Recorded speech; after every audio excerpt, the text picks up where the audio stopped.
Everybody hear me okay? So I don't have much of a presentation, just a bunch of pictures. I guess that's how I usually do my story. We farm between Lime Springs and Cresco. That's kind of where our farm is laid out. I farm with my dad, and we've got some finisher hogs. So my information here is a little bit like how we're merging hog manure and cover crops and what's working right now in our system and what we're kind of seeing and the things we're trying. So this is particular, so this is a contractor here. This is a 10,500 gallon tank that the contractor uses to apply our manure. This is last year is the first year they used this size of tank. They are doing it to save some labor. Not sure I'm a huge fan of it. It's a pretty big tank, but they do, the reason why we're using them and sticking with them is their unit in the back is a pretty low disturbance coulter system. And we find that merges really well with our no-till and cover crop system. So, Who's that, a Dietrich? Jansen up by, Or no, I mean the coulter on the back. they're using a saber-tooth blade in their own custom design. Oh, So they're kind of as far as when we were looking for, shopping around for somebody to apply, they're also really good to work with, but they designed it and they by far have the lowest disturbance. just the I've coulter seen. then? Yeah, it's a coulter, pair of coulters that are slicing and then they act as a covering. But their covering action is not as aggressive and they seem to be able to slide it through the soil without throwing a lot. Yeah. And so then they go out and apply, we apply in the fall typically. And this would be the farm, this was last fall, right after application. So you can kind of see there isn't a lot of disturbance. You can still see our bean stubble pretty well there. So we'll follow that manure application. Pretty much, hopefully I'm in there at the same time they're finishing up with vertical till machine that I put a Gandy seed box on. And that black up the top there is actually an extension because this bottom part only holds 20 bushel. I put a 20 bushel extension on there just to try to get a little more storage. This will do 30 foot at 10 to 12 miles an hour, so this is why I like this. This is the system we use on pretty much, last year was all our acres following bean harvest, we seeded this. Does a Where do pretty you good spread job. that It's on? pretty, At the very end, or? yeah, it actually, you Middle, or- could see, I should have had a second picture. There's tubes there and they actually come up, there's a toolbar right there in the front, you can see that one right there. And they're just a set of deflectors. And so they're in the front. and then- Before you hit it with the... Yep. Oh. And when we've seen, some people have done them in the back, in front of the rolling basket. In my opinion, they don't get enough incorporation. Their best stand is actually where they lap. So there's a foot of good stand, and then they've got 30 foot where it's slower to emerge. This, we're only running a couple inches deep. We're just trying to, we're doing the combination here of trying to level back any roughness that the manure brought in, and then establish our stand. So these coulters, by the time it hits it, you've got good establishment, and we'll see seeding depth for that rye anywhere from 2 inches to shallow. The rye does a pretty good job handling that variation. It's not as good as the drill, but for what we can cover the ground with, and we've got the equipment, it works pretty well. Brandon, is your manure applied in relation to this? I mean, are you talking just within a week, a matter of days, or? I've more than once entered the field while they're still finished up on the other side, and I'm trying to seed right behind them. Okay. And we, depending on how they're doing and stuff, we've had to do 2 passes with this. The first to kind of at an angle to level in any, if they're getting some tillage or some lift, we're leaving it rough, and then the second pass will seed.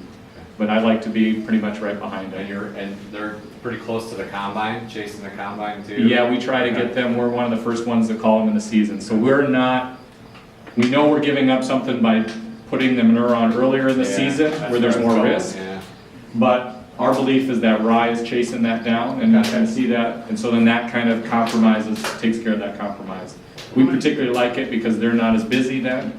We can also, more than once we've been the first one this season, so the disease issues that you get with manure haulers jumping from site to site, or we're the first ones, we can do it.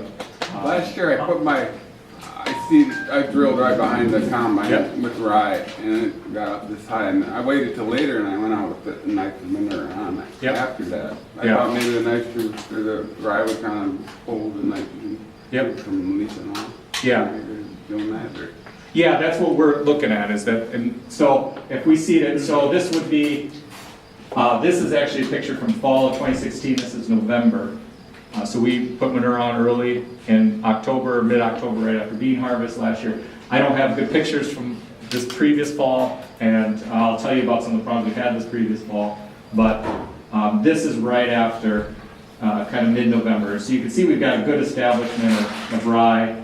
You could just see the tracks for where the manure was injected. So you can see that, we can see that the whole season where that's darker green and bigger.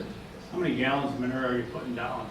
To our manure management plan, I think we're allowed like 3,200 with our system. We're usually in that 2,800 or so to 3,000.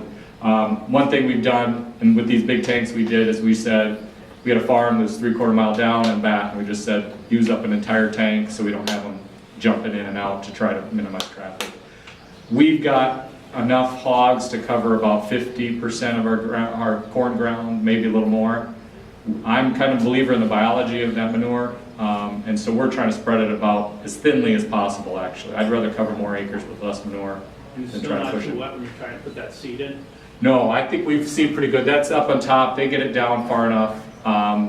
It's certainly better if we can wait a day, but we've done it. If the weather's looking like we're going to have to do it, we get behind it and get it done. It smells, but it's also the tractor we're using to seed it is the one we use for spring hauling ourselves. So it's kind of like, well, it is what it is.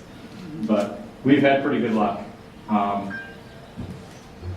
And then, so then this is that same field come May. I don't, the planting date on this or the spray date, I don't quite remember, but you can see we're spraying that off. That rye 6 to 8 inches tall. You can still see those kind of that taller rye in strips there where that manure is there. So we could see that growth difference all the way through the season. And then in this particular year, so then we're trying to be that 7 to 10 days ahead is where we were this time. And so we've got some pretty crispy looking rye when we go to seed into it. You sprayed it 7 to 10 days before you? Yeah, it was about, I think this year it was right at 7. What's the reason? Reason allopathogen? Yeah, so there's some thoughts. The University of Nebraska had a study that they came out with, I think this year or 2 years ago, and they've updated again this year, is they say the ideal time to plant corn into a cereal rye situation is either more than 7 days ahead. So you spray it and you wait 7 days and you plant, or plant it green. And they say this is changing a little bit the logic, but what they're saying is, based on their studies, is there's a window there after you spray, that rye is dying, and it's actually putting out through the roots like a green goo is what they refer to it as. And if that's the first thing that corn seed absorbs, that dings it. That's where you get that allelopathic effect that people are talking about.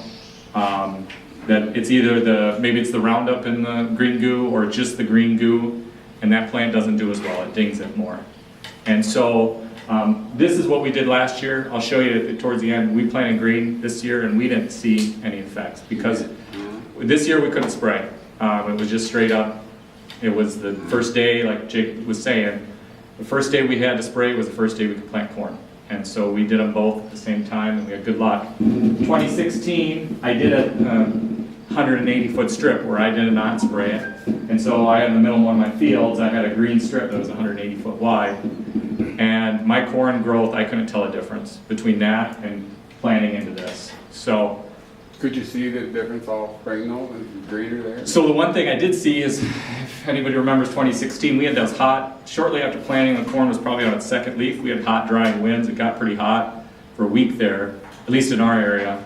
And that corn that had been in the green rye actually looked better because it was shielded from some of that wind. And we were seeing, a little bit of sand, a little bit of just kind of wind burn.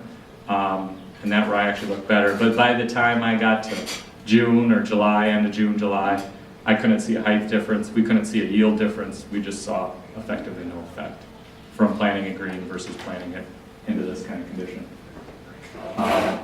We're putting on about a bushel of rye. What we found with seeding it with the vertical till machine, that's more than enough. 45 pounds is plenty. Program acres are going to require you to be at a bushel. So how did you end up killing that rye if you didn't spray it? How did what? How did you end up killing that rye if you didn't spray it? Just Roundup. We just Oh, I came thought with you said there Roundup. was a strip you didn't spray.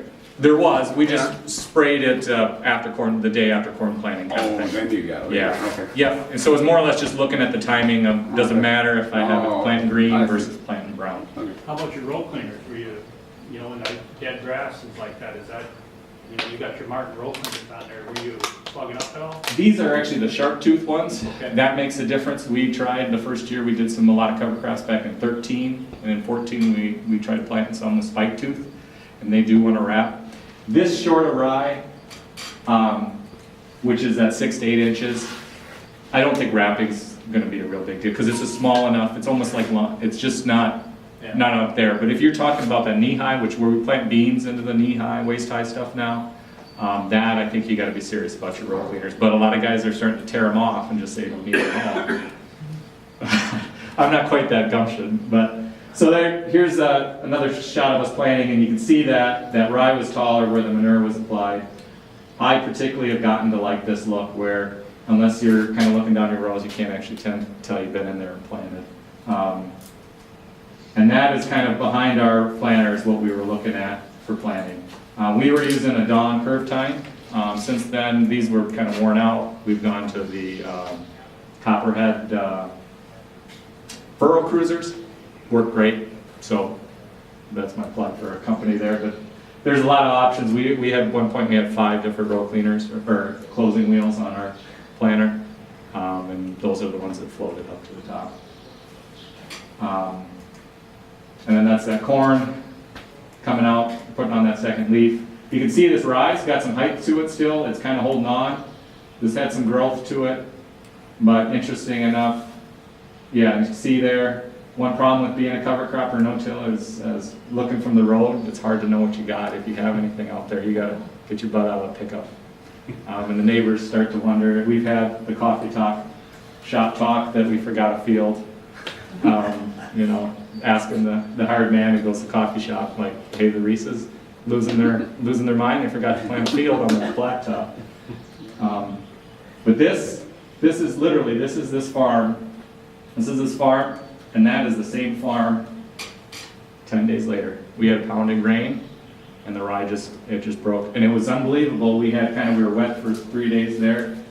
That field kind of stunk like rotting pumpkins, if you ever smelled that. Like the whole field was just breaking down. It was wild. But yeah, it really flattened down. The corn came up. It was pretty good. We've gone to doing, this is us. I just enjoy showing this video. We've got, this is Y dropping, so applying nitrogen in corn. We find this pairs pretty well with manure because typically with manure we're a lot smarter in June about what's going on as far as how much rain we've had than we are in May, kind of guessing out how much additional manure we're gonna need to make that crop. This year was a great example. We felt we lost more nitrogen even in our cover crop than we normally would because we had late establishment of our rye. We had a cold spring, and so our rye never got very tall. We didn't get the root development down deep to capture a lot of that. And I think with the rains we had, we felt like we lost a larger percentage than we normally did, so we had to kind of up our supplemental N to... Some people say that the rye uses nitrogen, and it does use it, just kind of... It captures it. Really captures. And one thing I was going to get to, when I get to the end of the program, one thing, a lesson learned for us is we used to be put on, let's say 30 units with our corn planter, and then the remainder was side dressed completely. That was our program. With adding cover crops, we needed to front load that nitrogen program. So if we don't have manure, which we're naturally front loaded with manure, then we're going to dry spread some in the spring when we go do some P&K or something like that. And the reason we're doing that is that rye is doing what we want it to do, which is during those winter months of, let's say, October all the way into the spring, when that corn's established, it's capturing all the available nitrate and free N. That's not there. we might not realize it as farmers, my opinion, is that how much of that free N that we're using as our own starter to get our corn established. And what we found is we're moving that, and so then like with our Y dropping and our side dressing, we're doing a smaller percentage then. And what we see is the total needs for the corn isn't different, it's just you need it earlier, and then that rye will release that back later It's season. tied up early on the, Yeah. this is it. We did some nitrogen testing, it was 2 years back, where we had a fair amount of rain, and we were nervous about our manure holding. And the NRCS, we used their that Yield 360 machine. Soil scan? Yeah, the soil scan. And we showed this is 1 part per million in 0 to 12 of nitrate, and 1 part per million at 12 to 24 of nitrate, free nitrate. And this was at tassel corn. And I went out and said, okay, that's telling me I need to apply more manure. And agronomist saying, you know what, your corn shows no nitrogen stress. There's clearly nitrogen in here. It's just not in nitrate form. I went out and applied some additional N in test strips with our Hagee. And I got the cost of my nitrogen back, but I didn't get the cost of my application. The yield response we weren't short on N as effectively. So my opinion on it is that rye, when it gets good growth, it holds that nitrogen in a form that is less likely to leach. It's just the way it's working. But the corn apparently can access it by the time you get into when you need it in July and August. Anybody ever done any studies?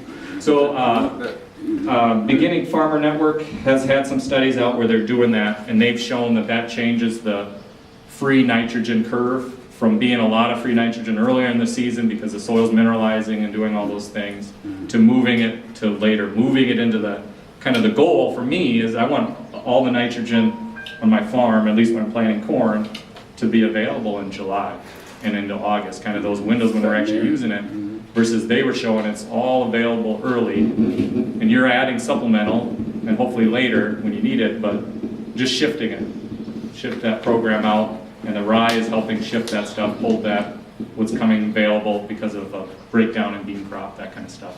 I mean, it's not scientific, this is what we're finding that works on our farm.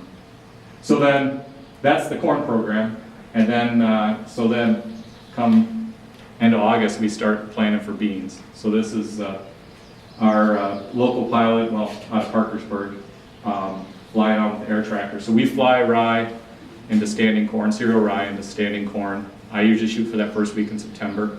I'll move it up a week or later a week, just depending on rain forecast. Flying on about the same rate, going for that bushel. My rough estimates when I've gone out in the fields and counted seeds. If you put a bushel of rye out, it's about 1 million seeds, a little more per acre. I'm figuring I lose about 10% of that to staying in the corn plant. I've got pictures where every leaf coming out of the plant has got one kernel of rye, and we had so much rain that it was actually germinating, so I had rye growing in all the way out the corn plant. That's not going to make any value. It's a cool picture, but it doesn't do any value. But so that's, I lose 5 pounds an acre probably to my corn plant, but then the rest seems to germinate. This last year was not a great example. I think we lost more because it was wet, and then it turned dry, and so the rye kind of struggled to get established. But we still had a 50% stand, which is enough to get some value, but not enough to get the